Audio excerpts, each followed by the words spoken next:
කාටද ඇත්තටම මේ මාරයා කියලා කියන්නේ? වසවර්ති දිව්‍ය පුත්‍රයා. වසවර්ති මාරයා කොහෙද ඉන්නේ? ඉහළම දිව්‍ය තලයේ. චාතුම් මහරජික තාවතින්ස යාම තුසිත නිම්මාන රති පරිනිම්මිත වසවර්ති. ඉතුරු පල්ලෙහා තියෙන දිව්‍ය ලෝක පහටම වඩා අතිශයින්ම සැපයි. එතකොට මේ පුද්ගලයා දැන් අපි කියන්නේ පෞකාර මාරයනේ. දැන් භාග්‍යතුන් වහන්සේත් ආමන්ත්‍රණය කළේ පෞකාර මාරය කියලානේ. ඒ පෞකාරයා කොහොමද මේ පුණ්‍යවන්තයෝ ඉන්න දිව්‍ය ලෝක ඉක්මවලා ගිහිල්ලා ඉපදුනේ? මාරයා වෙලා ඉපදෙන්න පාරමිතා පුරන්න ඕනේ. නිකන් නෙමෙයි. වෙනම කුසල් වඩන්න ඕනේ. එහෙම පාරමී පූර්ණය කරලා තමයි මේ පරිනිම්මිත වසවර්තිය උපදින්නේ. මේ මාරයා කැමතිද පව් කරන්න? මෙච්චර පින් කරලා පාරමිතා පුරලා මෙතෙන්ට ආවේ පව් කරන්න නෙමෙයිනේ.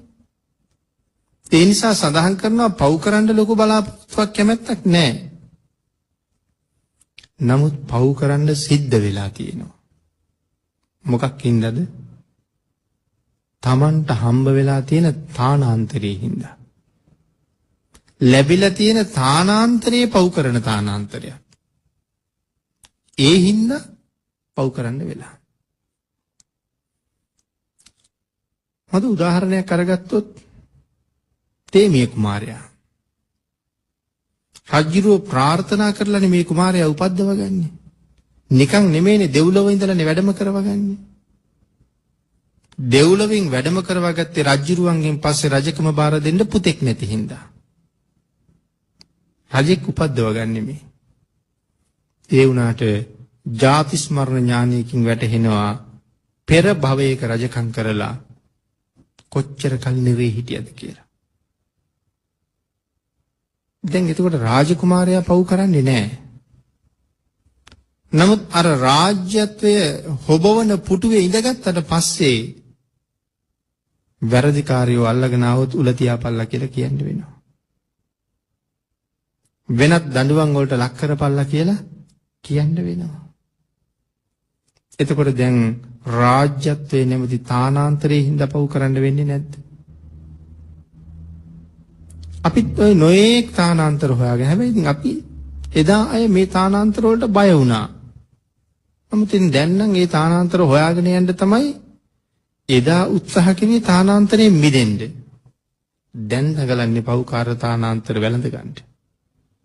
ඒ නිසා ඒ පෞකාර තැනට යන්නත් පව් කරනවා හරියට. අපි කියමුකෝ කාට හරි සිද්ධ වෙනවා නිකන් බොහොම හොඳ ගුණයාපත් කෙනෙක් අපි කියමු ඡන්දෙ ඉල්ලුවා. ඡන්දෙන් දිනුවා. ඇමතිවරුපත් කරනවා. දීවර අමාත්‍යංශය හම්බ වෙනවා. බොහොම හොඳ කෙනෙක්. නමුත් එයාට හම්බෙච්ච අමාත්‍යංශය දැල් ගේන්න ඕනේ. බෝට්ටු ගේන්න ඕනේ. බැඩියෙන් මත්ස්‍යෝ අල්ලලා තැම්පත් කරගන්න පුළුවන් බහුදින යාත්‍රා ගේන්න ඕනේ. මේ වගේ දේවල් ක්‍රියාත්මක කරන්න සැලසුම් හද ක්‍රියාත්මක වෙනකොට මේ ඔක්කොම මොනවටද?